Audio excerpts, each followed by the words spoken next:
एक बार फिर आपका स्वागत है। आप देख रहे हैं कहानी कुर्सी की और अब बात हम करेंगे भारतीय जनता पार्टी की केंद्रीय चुनाव समिति की आज होने वाली बैठक की। बताया जा रहा है कि शाम 6 बजे बीजेपी की सीईसी की बैठक होगी, जिसमें 150 उम्मीदवारों के नाम पर अब आज मोहर लग जाएगी। मतलब ये नाम तय हो जाएंगे और उम्मीद है कि कल तक ये लिस्ट जारी भी हो जाएगी। पहले 195 उम्मीदवार जारी किए थे बीजेपी ने और अब ये लगभग जैसा हमने आपको बताया कि दूसरी लिस्ट जो है 150 लोगों की, ये आज फाइनल हो सकती है।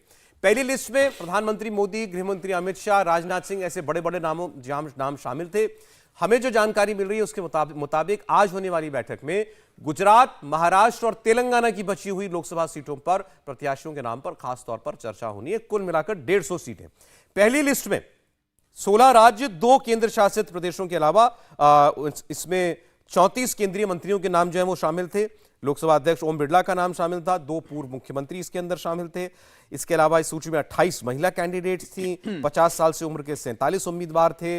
अलग अलग राज्यों में अलग अलग सीटें डिक्लेयर हो गई थी, जैसे यूपी में 51, एमपी में 24, गुजरात की 15, राजस्थान की 15, कर्नाटक की 12, तेलंगाना की 9। तो इस तरीके से ये पहली लिस्ट थी, बड़ी लिस्ट थी और दूसरी लिस्ट भी बताया जा रहा है कि बड़ी लिस्ट होगी। बहुत फोन आते होंगे हमारे मेहमानों को भी कि पता करिए जरा किसका नाम चल रहा है अभी आगे, किसकी सीट पर।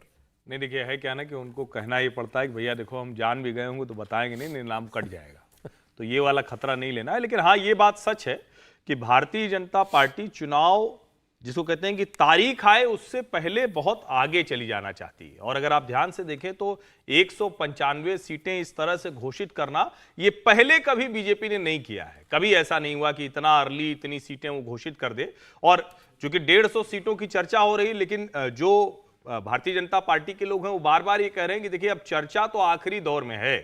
कोर कमेटी बैठती है, कुछ नाम उसमें घटते हैं, बढ़ते हैं, आखिरी जिसको हम कहते हैं ना कि मंथन करते हैं। लेकिन दरअसल करीब करीब 200 नामों पर सहमति पूरी तरह से बन गई है और वो संभवतः कल या अगले 1-2 दिन में किसी भी वक्त वो नाम घोषित होंगे। और उसमें उन सीटों पर अब नाम आपको घोषित होते हुए दिखेंगे जिन सीटों पर जिसको हम कहते हैं ना कि भारतीय जनता पार्टी को अब एकदम से पूरे घर के बदल देना। ये पहली वाली जो लिस्ट आई थी इसमें बहुत ज्यादा बदलाव नहीं हुआ था बदलाव, लेकिन बहुत बदलाव नहीं हुआ था। इस वाले में आपको वो बदलाव होते हुए दिखेंगे। कई चौंकाने वाले नाम हो सकते हैं। और बार बार ये जो कहा जा रहा है ना कि भारतीय जनता पार्टी क्या कुछ आगे 10-20 साल का करेगी, तो वो भी इस सूची में अपेक्षित है। इस 150 में ज्यादातर नए लोग होंगे, निश्चित तौर पर नए लोग होंगे। उनको जिनको हम कहते हैं ना कि जो कैडर से निकले वाले लोग हैं उनको टिकट दिया जाएगा, क्योंकि पहली सूची में बहुत से ऐसे नाम हैं जो बहुत ट्रेडिशनल, बहुत परंपरागत नाम रहे। ज्यादा हमने छेड़छाड़ नहीं देखी है पहली सूची में।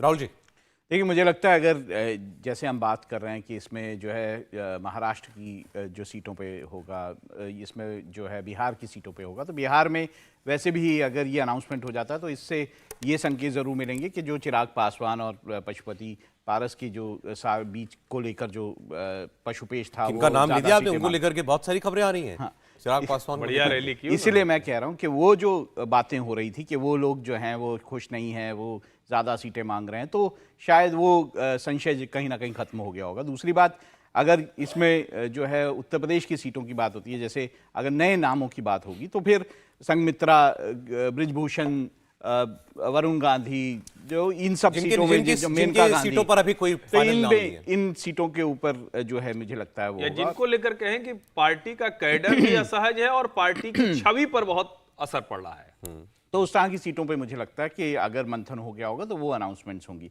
ये बात ज़रूर है कि महाराष्ट्र को भी अगर आप लेंगे तो महाराष्ट्र में भी इतना आसान नहीं है। जो अलायंस पार्टनर्स हैं वो भी ज़्यादा से ज़्यादा सीटें मांग रहे हैं, उसको लेकर भी जो है कश्मकश चल रही है। बीजेपी के सामने इस वक्त बंद यही है, खुद वो ज्यादा से ज्यादा सीटें लड़ना चाहती है, लेकिन सहयोगी लौट आए हैं या नए सहयोगी मिल गए हैं, जाहिर है उनको भी एडजस्ट करना है, तो इसी में कोई बीच का रास्ता निकालना है। और ज़्यादा देखिए, अगर महाराष्ट्र में 34 सीटें वो लड़ना चाहते हैं तो नेचुरली बाकियों की सीटें कम होगी, वो नाराजगी हल हो गई होगी, तभी अनाउंसमेंट होगा। खबर देंगे समीर जी।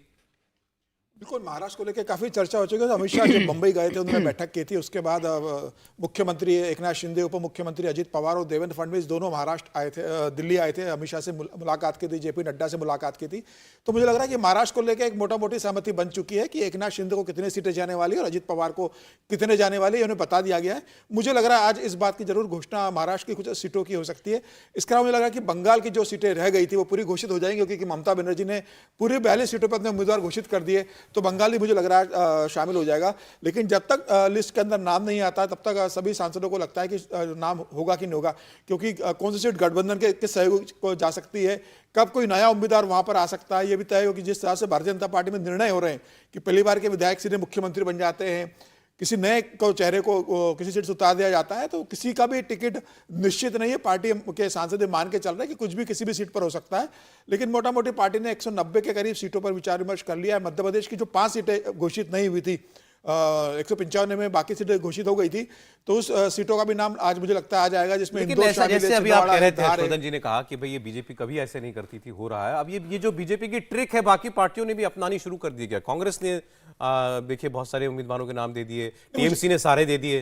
नहीं, मुझे लगता कांग्रेस है ने उत्तर प्रदेश का एक भी नाम नहीं दिया। नहीं दिया, लेकिन लिस्ट तो निकाली। हाँ, देखो, लेकिन ये सिर्फ राजनीतिक 40 नाम है। लिस्ट लेकिन निकाली। लेकिन इसमें चूंकि आपने टीएमसी, तृणमूल कांग्रेस ने सचमुच कमाल का काम किया है और अलग काम किया है। ऐसा किसी ने नहीं किया होगा कि इस तरह से रैली करके और अपने सारे सांसद एक साथ बुलाएं, सारे प्रत्याशी। वो सभा के वक्त होता है जब चुनाव अनाउंस हो जाता है, उस कॉन्स्टिट्यूंसी में प्राइम मिनिस्टर या चीफ मिनिस्टर या जो उसकी पार्टी का बड़ा नेता है वो जब जाता है तब अपने अपने प्रत्याशियों का हाथ पकड़ के खड़ा करता है। ये पहली बार है कि कोई पार्टी अपने प्रत्याशियों के नाम घोषित करती है, हजारों लोगों की भीड़ में वो एक साथ चलते हुए उनके साथ चलते हैं। तो एक नया तरीका और प्रभावी तरीका है। अब उस पर जरूर बहस हो सकती है कि वो कितना मुद्दा डायल्यूट हो गया। अगर गुजराती यूसुफ पठान को ही लेके आना है, बिहारी शत्रुघ्न सिन्हा और कीर्ति आजाद को लेके आना है, तो जो बहिरगतो वाला था वो कितना मुद्दा रह गया, ये बड़ा सवाल जरूर हो जाए। आप बीजेपी को बाहरी पार्टी बताती है। नहीं, देखिए, बीजेपी आरोप लगा रही है सारे लोग तो बाहर के हैं, आपने जिनके नाम लिए, जिनको टिकट दिया। मैं बाहर की बात अलग से करूंगा, लेकिन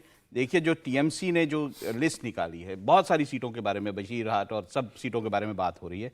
जादवपुर की सीट पे आपने सयोनी घोष को जो टिकट दिया है, वो ऐसे व्यक्ति को टिकट दिया है जो कि अपने ट्विटर और सोशल अकाउंट्स पर हिंदू देवी देवताओं को गाली देते हुए दिखाई देती है। तो ऐसे में मुझे लगता है कि वो टीएमसी ने बहुत साफ संकेत दिया है कि वो किस ओर जाने वाली है, वो किस तरह से वहाँ पे पोलराइज्ड चुनाव करने जा रही है, वो किस तरह से जो मुसलमान वोट है, मुस्लिम वोट है, उसको किस तरह से अपनी ओर खींचने की कोशिश कर। तो बहुत सारी चीज़ों के बीच में हमें इस पे भी बात करनी चाहिए। देखिए, सयोनी घोष जो हैं वो जो वहाँ पर जो मुख्यमंत्री हैं, उनके जो इस वक्त टीएमसी के सबसे कद्दावर नेता हैं, उनकी चॉइस है। अभिषेक बनर्जी की चॉइस है। अभिषेक बनर्जी ने जोर लगा के इनको टिकट दिलवाया। और ऐसे में अभी ऐसा आप बता रहे हैं तो जरूर बीजेपी इसको इशू बनाती होगी चुनाव के अंदर। उन्होंने इशू बनाया है इसको पहले से ही, क्योंकि वो बहुत ही अभद्र है वो पोस्ट, मतलब उसकी चर्चा भी हम नहीं कर सकते हैं। नहीं, हाल फिलहाल की पोस्ट है, पुरानी पोस्ट है, कोई पुरानी पोस्ट है, पोस्ट है लेकिन ठीक है, लेकिन विवादों में रही हैं वो। ठीक, देखिए बातें तो वहां और बहुत हो रही हैं कि ये कमिंग ऑफ एज है अभिषेक बनर्जी की, या एक तरीके से बस बैटन थमा ही दिया है उनको ममता बनर्जी ने। जिस तरीके से ये सारा जो रैली का सारी व्यवस्था वो देख रहे थे, जिस तरीके से अनाउंसमेंट होगी, उम्मीदवार एक एक कल के रैंप पर चल करके आएंगे, ये सारी व्यवस्था जो अभिषेक बनर्जी के हाथों में थी। नहीं, ये भी माना जा रहा है कि अभिषेक बनर्जी का जो छाप है वो इस सारे जो टिकट डिस्ट्रीब्यूशन हुआ है उसमें दिखाई देता है। और वो उन्होंने बहुत सारा कुछ जो ये कैंडिडेट्स अनाउंस हैं उसमें उनके बहुत ज्यादा जो बात है उसको रखा गया है। जबकि हमें ये भी देखता है, लेकिन बीच में खबरें ऐसी आती हैं कि दोनों के बीच में कुछ अनबन है, या दोनों में लड़ाई चल रही है वर्चस्व को लेकर के। देखिए, पुराने नेताओं को भी इसमें जगह दी गई है। ऐसा नहीं है कि बिल्कुल ही उनकी वो है, लेकिन ये जरूर दिखता है कि उनकी छाप नजर आती है इसमें। क्लियर नंबर 2 है वो पार्टी में, इसमें तो कोई शक ही नहीं। मतलब क्लियर नंबर 2 है, नंबर 1 होने के लिए नंबर 1 की ओर बढ़ रहे हैं। देखिए, इस तरह की जो पार्टियां होती है उसमें चाचा भतीजा हो या बुआ भतीजा हो, विवाद होता ही। आप अगर बाला साहब ठाकरे का देखेंगे तो राज ठाकरे और बाला साहब ठाकरे के बीच में हुआ था। आप मुलायम सिंह का देखोगे तो अखिलेश यादव और मुलायम सिंह के बीच में विवाद हुआ था। शरद पवार और अजित पवार के बीच में आप इस विवाद को देख सकते हो। लालू परिवार के अंदर विवाद हुआ था, उनके साले साधु के साथ उनका विवाद चला था। तो जो परिवारवादी पार्टियां होती है जिसमें एक ही परिवार का वर्चस्व होता है, उसके अंदर ये स्थितियां उत्पन्न होती है आने वाले समय में। लेकिन फिलहाल संगठन पूरा पश्चिम बंगाल के अंदर तृणमूल कांग्रेस का संगठन जो है पूरा अभिषेक बनर्जी देख रहे हैं, और संगठन उनके पूरे कंट्रोल में। सरकार ममता बनर्जी चला रही है और टिकट डिस्ट्रीब्यूशन के अंदर ममता बनर्जी और अभिषेक बनर्जी दोनों गुटों का ध्यान रखा गया है। लेकिन यह तय है कि 2024 का जो चुनाव परिणाम आएगा, किस दिशा में जाता है टीएमसी का भविष्य, ये तय करेगा। जिस हिसाब से अभिषेक बनर्जी पार्टी में कंट्रोल करना चाहते हैं, और अगर ममता बनर्जी 2024 का चुनाव सीटें भारतीय जनता पार्टी से कम लेकर आती है। चलिए बात करते हैं इसी पर। अगर मान लीजिए चुनाव में केवल हम ये डिस्कशन के लिए ऐसी बात करें, ऐसा नहीं कि कोई हमारे पास कोई जानकारी है कि ऐसा होगा, मान लीजिए टीएमसी को 10 सीट रह जाती है या 15 सीट रह जाती है, 22 सीट से घट जाती है सीटें, तो क्या फर्क पड़ेगा पार्टी पर? निश्चित रूप से आरोप प्रत्यारोप का दौर शुरू होगा। ममता बनर्जी के जो सपोर्टर्स होंगे वो अभिषेक बनर्जी पे आरोप लगाएंगे कि अभिषेक के कारण इस पार्टी की स्थिति हुई है। अभिषेक के जो सपोर्टर होंगे वो ममता बनर्जी के और उनके सहयोगियों पे आरोप लगाएंगे, सीनियर लीडर्स पे, कि उनके कारण पार्टी की हालत हुई है। और मुझे लग रहा है उसके बाद पार्टी के अंदर एक लड़ाई झगड़ा शुरू होगा। ये देखना होगा कि ममता बनर्जी उसको कैसे मैनेज करती है। सीटें बढ़ गई अगर टीएमसी की सीटें बढ़ गई अगर, मुझे इसकी संभावना नगण्य लगती है कि टीएमसी की सीटें किसी स्थिति में नहीं बढ़ने वाली है। भारतीय जनता पार्टी बंगाल के अंदर सबसे ज्यादा आश्चर्यचकित जीत हासिल करने जा रही है। 25 सीटें भारतीय जनता पार्टी मिनिमम इस बार जीतेगी। एक नाम हमने बात नहीं की, उनका ये बड़ी परेशानी में है भाई, अर्जुन सिंह टीएमसी के नेता थे, सांसद थे, फिर बीजेपी में आ गए थे, फिर बीच में ही बीजेपी छोड़कर दोबारा वापस भी चले गए, बैरकपुर से सांसद थे और ये बड़े वैसे हैवीवेट टाइप नेता माने जाते हैं। बाहुबली है, परेशान है इनको टिकट नहीं दिया पार्टी नहीं, इनको टिकट नहीं दिया और अब ये भाजपा में आने की फिर से कोशिश कर रहे हैं। और भारतीय जनता पार्टी के जो नेता हैं वो पहले से ही इनके खिलाफ मोर्चा खोले। वो कह रहे हैं कि भाई ऐसा आदमी जो बार बार इधर उधर करता है उसको लेके आप क्यों आना चाहते हैं। तो इनका टिकट मुश्किल में है, क्योंकि बाहुबली है, ताकतवर नेता है, प्रभाव है। तो एक वर्ग है जो कह रहा है कि भाई सीट जीतनी है तो उनको लिया जा सकता है, लेकिन फिलहाल तो वो मुश्किल में है। बंगाल में आप भी कुछ कहना चाहेंगे? जैसा समीर जी ने कहा अगर बीजेपी की सीटें बढ़ गई तो टीएमसी में मार मचेगी, लगता है आपको हर्षवर्धन जी? नहीं, मुझे तो ये निश्चित तौर पर लगता है। मुझे सीटें घटने बढ़ने वाला वो तो समीकरण है जिसको हम कह रहे हैं कि हम अनुमान लगा रहे हैं, तो मुझे भी ये लगता है कि सीटें तो घटने वाली। मैं तो ये मानता हूं कि ममता बनर्जी की राजनीति का ये अवसान काल है। अब ये 2024 के बाद देश में 2 नेताओं के लिए मुश्किल खड़ी होती हुई दिखेगी। एक भारतीय जनता पार्टी के साथ है नीतीश कुमार, एक भारतीय जनता पार्टी की धुर विरोधी है ममता बनर्जी, और वो दोनों ही राज्यों में, बिहार और बंगाल में वो स्थिति। एक क्विक कमेंट राहुल जी इस पर, बहुत शॉर्ट। देखिए, मुझे लगता है कि सबसे मुश्किल चुनाव बीजेपी का जो होने वाला है वो जो है पश्चिम बंगाल का चुनाव होने वाला है। और क्योंकि इसका कारण भी है, जिस तरह से एक जो ममता बनर्जी दिखाई देती हैं ताकतवर नेता, जिस तरह से कल की उनकी रैलीज हुई, जिस तरह से कॉन्फिडेंस उनका है, मुझे नहीं लगता कि ममता बनर्जी से जीतना और ममता बनर्जी को बहुत बुरी तरह हराना कोई पॉसिबल होगा बीजेपी के लिए। मुश्किल होगा। चलिए ये तो अब वक्त बताएगा और वक्त ज्यादा बचा नहीं है चुनाव में। अब देखिए किसी भी दिन चुनाव की घोषणा भी हो जाएगी, लेकिन आज कहानी कुर्सी की में इतना ही। हर्षवर्धन जी, राहुल जी, समीर जी, बहुत धन्यवाद आपका।